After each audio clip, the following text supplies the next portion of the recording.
आपने गुरुकुल चैनल में आपका बहुत बहुत स्वागत है। आज हम फिर है हाजिर। आज हम पढ़ेंगे कक्षा छठी क्लास का विज्ञान का पाठ।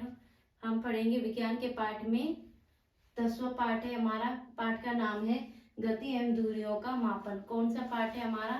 गति एवं दूरियों का मापन। जो गति है हमारी और दूरियां उनका मापन। तो पहले मैं आपको बताती हूँ बच्चों, गति किसे कहते हैं। आप जानते हो गति के बारे में? नहीं? तो मैं बताती हूँ। जो गति है, एक स्थान से दूसरे स्थान पर जाना हमारा क्या कहलाता है? गति कहलाता है। अगर कोई कार्य करते हैं तो वो हमारा क्या कहलाता है? गति कहलाता है। अगर आपसे कह दिया जाए बच्चों की खुर्ची यहाँ पर उठा के यहाँ पे लेके आओ, तो वो हमारी क्या है? गति होती है।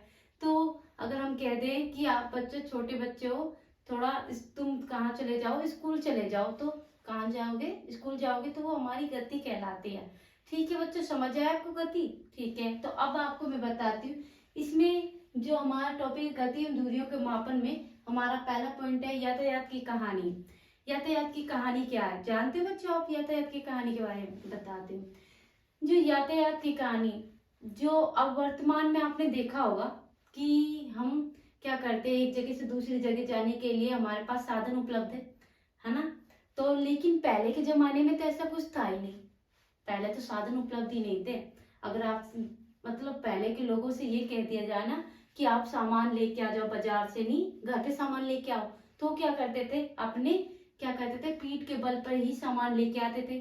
अगर उनका मन करता कहीं पर भी रिश्तेदारों के घर घूमने के लिए चले जाओ, तो क्या करते वो? तो वो पैदल ही अपनी यात्रा करते थे, पैदल ही जाया करते थे।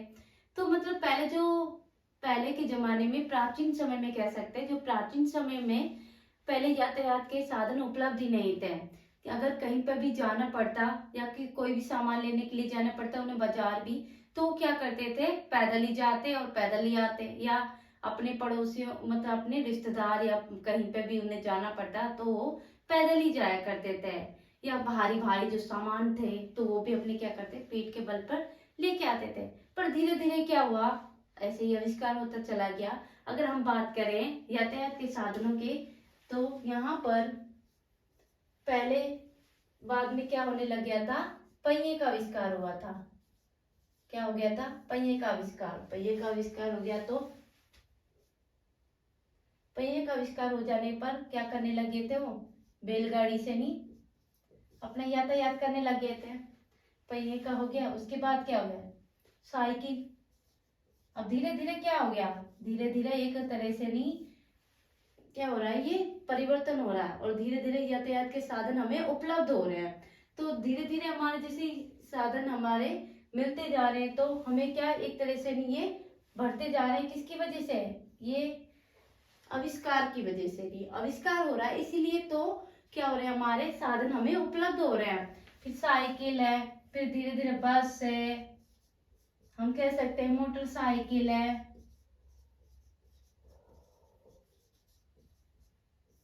ये अब हमारे क्या हो गए हैं? वर्तमान में हम जो वर्तमान में इन साधनों का उपयोग करते हैं कहीं पर जाने के लिए, या कह सकते हैं जो सामान बाजार से अपने घर लेके आने के लिए। अब धीरे धीरे क्या हो गया था? वाष्प इंजनों का भी आविष्कार हो गया था। वाष्प इंजन का, जिसके वजह से हमें क्या, ट्रेन है, धीरे धीरे क्या हो गया था? हवाई जहाज है,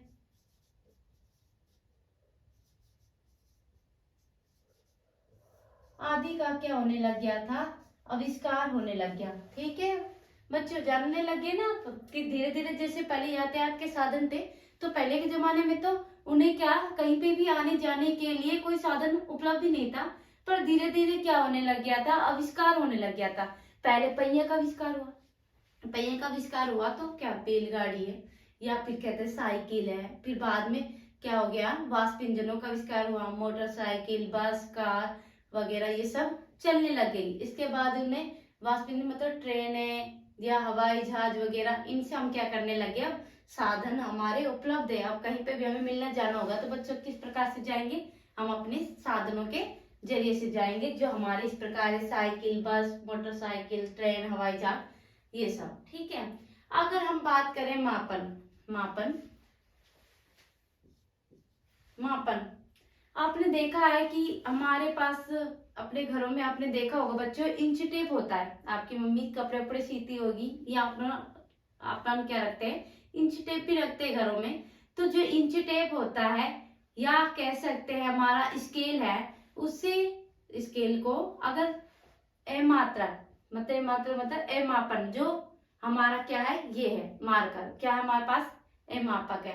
और मापन मतलब मापन उसे कहते हैं जैसे कोई चीज है जिसकी हमें क्या पता है, बिल्कुल ही फिक्स उनकी लंबाई चौड़ाई पता है। जैसे इंच टेप है, स्केल है, उसके बारे में आप सबको पता है, तो उसको हम लेके नहीं अपने मार्कर को नाप सकते हैं ना। तो मापन, जो मापन होता है उसे मापन के साथ नाप लेते हैं, उसे हम क्या कहते हैं, हम मापन कहते हैं। इस प्रकार से हम माप करते हैं। जैसे मापन को हम स्केल, इंच टेप,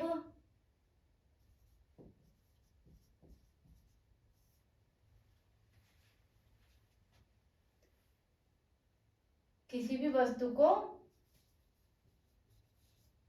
वस्तु को माप सकते हैं। ठीक है।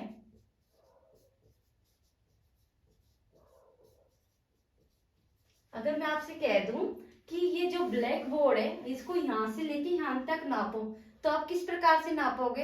एक हमारा जो इंच टेप होता है, इंच टेप को यहाँ रखेंगे और यहाँ से यहाँ तक नाप लेंगे ना। अगर मैं इसको यहाँ से रखूं और यहाँ तक नाप लेते हैं तो वो हमारा मापन कहलाता है। तो मापन जो होता है हमारा, जिसके बारे में हमें पता नहीं है, इसकी लंबाई के बारे में हमें पता नहीं है, तो ये हमारा मापन है। और मापन होता है हमारा जैसे स्केल, इंच टेप वगैरह ये सब होता है। तो इनको क्या करते हैं अपन, नाप लेते हैं या देखते हैं, तो उसको क्या कहते हैं, हम मापन कहते हैं। अगर इनकी मात्रक की बात करूं, नीचे यहाँ पे लिख रखा है हमने मात्रक, तो हमारा मात्रक है जो हमारा स्केल हो जाएगा और इसका मात्रक क्या हो जाएगा, इंच टेप हो जाएगा। ठीक है। अब हम बात करें मापन की प्राचीन मानक मात्रक। अगर मैं, पहले के जमाने में क्या होता था आप जानते हो? पहले जो हमारी दादी होती थी, परदादी होती थी, या पहले प्राचीन समय में क्या करते थे, अगर हम कहते थे ना कि कोई भी वस्तु उसे नाप के देखिए, तो क्या करते, जैसे मेरे पास स्केल है, तो पहले के लोग क्या करते थे, इसको ऐसे उंगलियों से ही नाप लिया करते थे, उंगलियों से नाप लिया। ये क्या है भाई, ये हो गया हमारा, क्या हो गया हमारा, 5 इंच हो गया, 10 इंच हो गया, या इतना हो गया, ये वगैरह वो बता दिया करते थे। तो वो अपने जैसे कोई कपड़ा है, अब कपड़ों से जो कपड़ा होता था उसे कैसे नापते थे, अपने हाथ पे यहाँ पे रखकर, ये कितना हो गया, 1 मीटर हो गया, यहाँ तक लगा लिया, 1 मीटर हो गया, फिर ऐसे 2 मीटर हो गया, इस तरह प्रकार से वो नापा करते थे।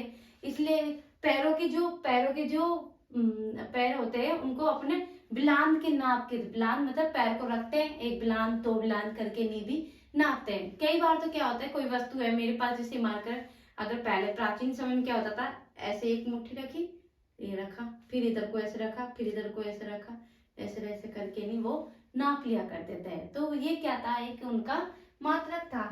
तो हम यहाँ कह सकते हैं ना कि प्राचीन समय में प्राचीन समय में प्राचीन समय में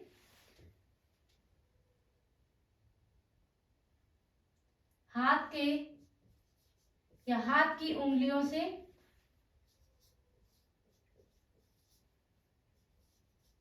हाथ की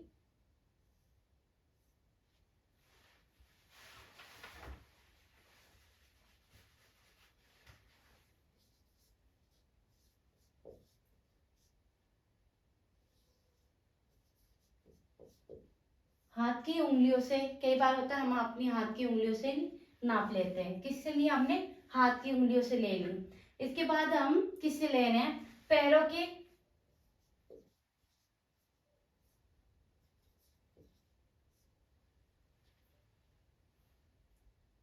के पंजों से, कई बार पैरों के पंजे से भी हम बिलान लेते हैं, या हाथ के मुक्के से, हाथ के मुक्के से कपड़े या किसी वस्तु को, किसी भी वस्तु को क्या करते हैं, वस्तु को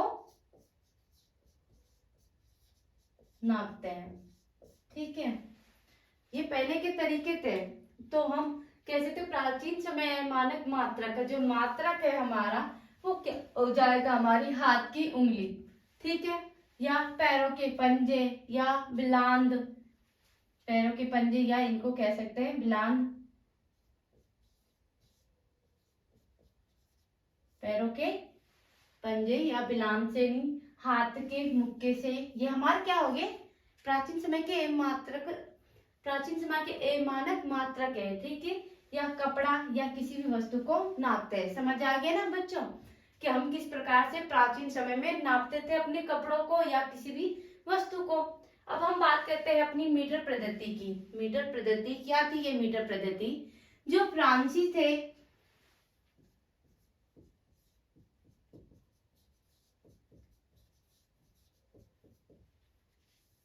फ्रांसीसियों ने नापने के लिए एक मीटर पद्धति को अपनाया। किसको, मीटर पद्धति को अपनाया था, किसने, फ्रांसीसियों ने। अब हम बात करते हैं अंतरराष्ट्रीय मात्रक प्रणाली। अंतरराष्ट्रीय मात्रक प्रणाली क्या है? अंतरराष्ट्रीय मात्रक प्रणाली जो होती है पूरे विश्व में या संसार में एक ही पद्धति को अपनाया गया था। ये इसी के जरिए इसे को क्या करेंगे, हम नापेंगे। तो इसे कह सकते हैं विश्व में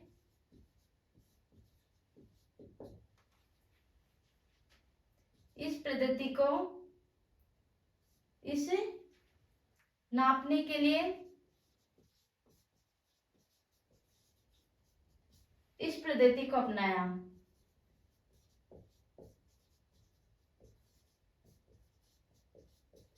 किसको अपनाया था बच्चों? तो वो अंतरराष्ट्रीय मात्रक प्रणाली को अपनाया था। विश्व में इसे नापने के लिए इस पद्धति को अपनाया गया था। जो अंतरराष्ट्रीय मात्रक प्रणाली है इसे SI मात्रक कहते हैं। ठीक है, इसे दूसरे किस नाम से जाना जाता है? SI मात्रक प्रणाली के नाम से जाना जाता है।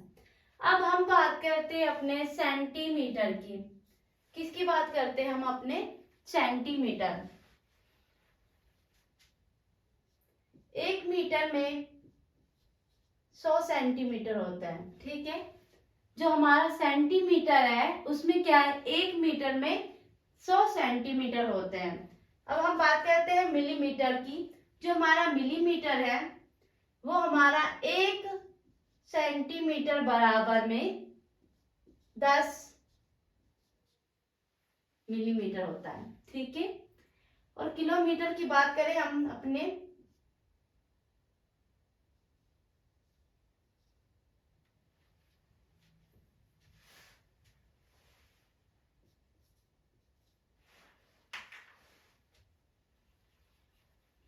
जब हम बात करें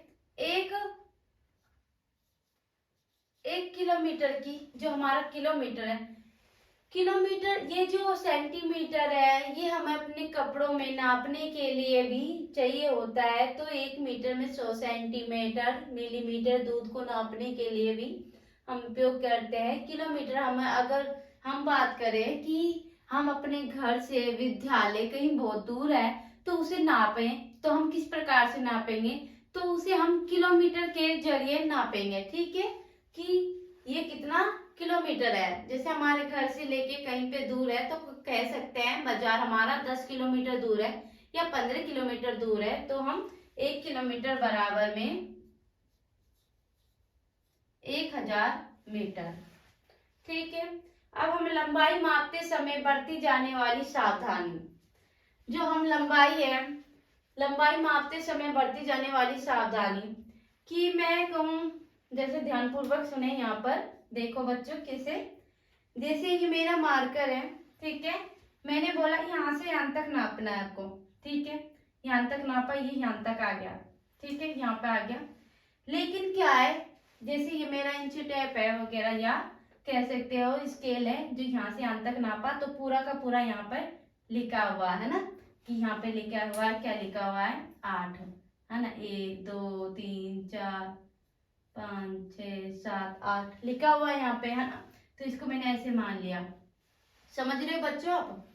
तो इसको जैसे ही यहाँ पर क्या है, ये वाला क्या है मेरा कट गया, कट गया मतलब यूं समझो, जो मेरा इंच टेप था वो कैंची से यहाँ से यहाँ तक कटा हुआ है। अब कटा हुआ है तो इसको यहाँ से नहीं नापेंगे हम, ठीक है। इसको नहीं नापना है, बल्कि यहाँ से हम क्या करते हैं, अपनी गिनती करेंगे। 1 2 3 4 5 6 7 आगे 8, ऐसे हमें गिनती बढ़ानी है। तो आप समझ रहे हो। तो अब हमें जो स्केल है ये वाला था, ये हमारा क्या टूट गया, तो हम यहाँ पे फिर रखेंगे और यहाँ से अंत तक फिर नापेंगे, ठीक है। ऐसे हमें नापना है। तो आपको समझ आ रहा है ना बच्चों में क्या कहना चाहते हैं आप। चलिए, जो इसका मतलब ये है कि जहाँ से टूटा या कटा हुआ भाग को नहीं नापे, कटा या टूटा हुए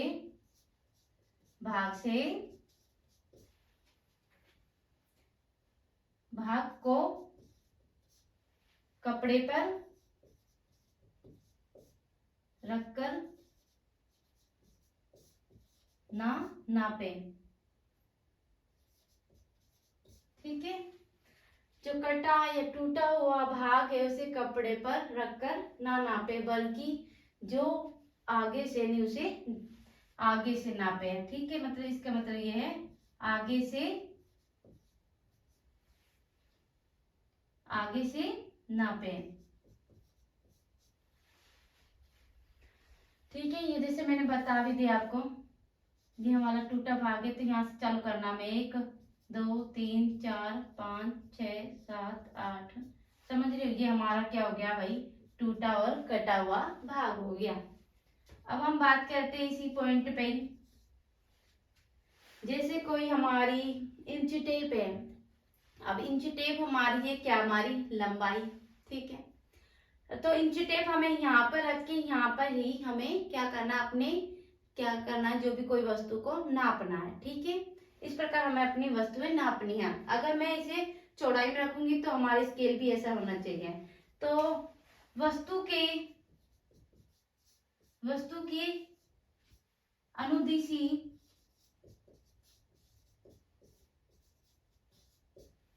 अनुदिशी इंच टेप या स्केल को रखकर नापें,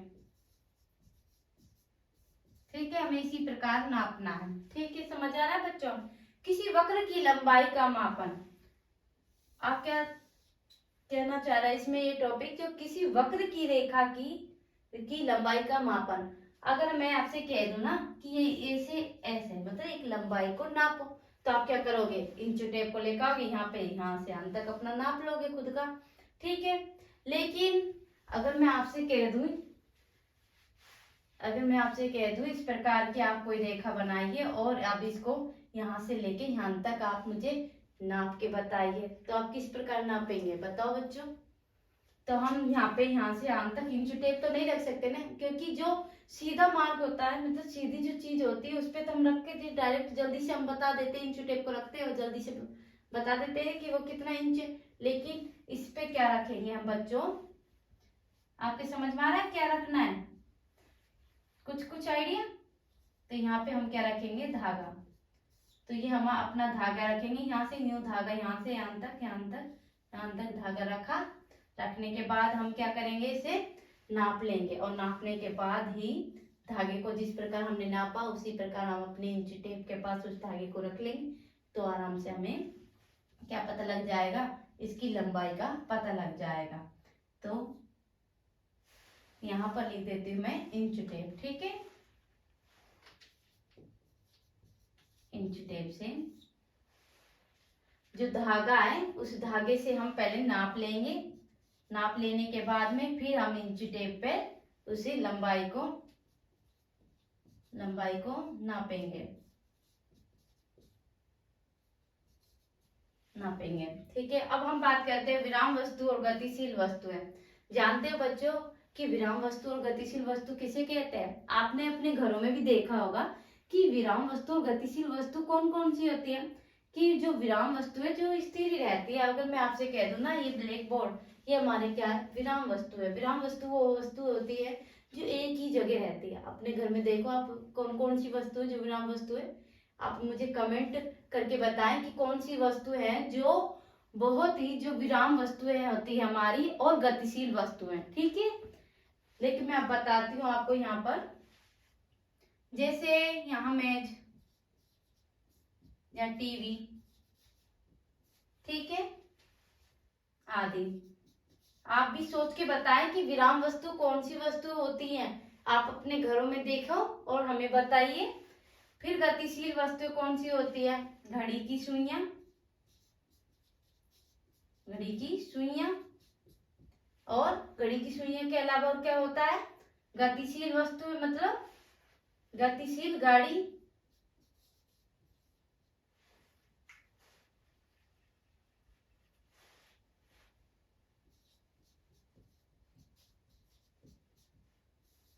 गाड़ियां जो गतिशील है, चलती रहती हैं, ठीक है। अब हम बात करते हैं गति। गति किसे कहते हैं, एक स्थान से दूसरे स्थान पर जाना हमारी गति कहलाती है, या कार्य। यहाँ पे कह दूं मैं, अगर मैं कार्य करने के लिए जो क्रिया की जाती है, जो क्रिया की जाती है, उसे हम क्या कहते हैं, गति कहते हैं। अब हम गति पढ़ते हैं, कितने प्रकार के होते हैं, 3 प्रकार की, सरल रेखीय गति, वृत्तुल गति, आवर्ती गति। अब ये कौन सी गति होती है, सरल रेखीय गति। देखो बच्चों ध्यान से देखना, सरल रेखीय गति, अगर सरल रेखीय गति आप यहाँ से यहाँ तक क्या कर रहे हैं, सीधे चल रहे हैं, ये हमारे सरल रेखीय गति है। कि जो हमारी सीधी सड़क पर चलना, सीधी सड़क पर चलना,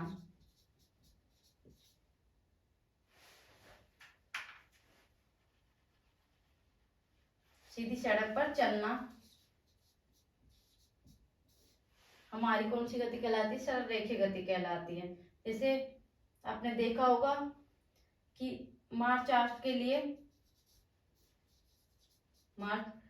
के लिए वो कहाँ पे चलते हैं, सीधी सड़क पर चलते हैं, सीधी सड़क पर। या कोई गाड़ी होती है जो कहते हैं सीधी गाड़ी सीधी सड़क पर चलती है, उसे भी हम सरल रेखीय गति कह देते हैं। अब वृत्तुल गति की बात करते हैं, ये हमारा क्या है, एक तरह से गोला है। ये क्या है, पुनः गोला क्या करता रहता है, मतलब गोला है जो वक्र, मतलब वक्र के आकार का होता है, घूमता रहता है, उसे वृत्तुल गति कहते हैं। वृत्तुल गति में क्या आता है, हमारी घड़ी घूमती रहती है, पंखा, ये क्या हमारी वृत्तुल गति है। अब हम बात करते हैं अपनी आवर्ती गति। आवर्ती गति ये होती है कि एक क्रिया हो जाने के बाद पुनः वही क्रिया दोहराती है, क्रिया के बाद पुनः वो क्रिया दोहराना, पुनः क्रिया को दोहराना, समझ रहे हो बच्चों, पुनः क्रियाओं को दोहराना। जैसे आप देखते हो बच्चों, पेड़ है, पेड़ पे आप क्या करते हो, झूला झूलते हो, और झूला झूलने के बाद एक बार चले गए फिर वापिस आते हो, ये क्या है, एक तरह से नहीं आवर्ती गति है। या कह सकते हैं हम गिटार में एक बार बजाते हैं तो ये भी हमारी कोई क्या हो गई है, ये भी हमारी क्या है, ये भी हमारी कौन सी आवर्ती गति है। इस प्रकार ये हमारा चैप्टर समाप्त होता है। कौन सा है, गति एवं दूरियों का मापन। अगर ये वीडियो आपको अच्छी लगे तो इसे लाइक करें, शेयर करें, इस चैनल को सब्सक्राइब करें।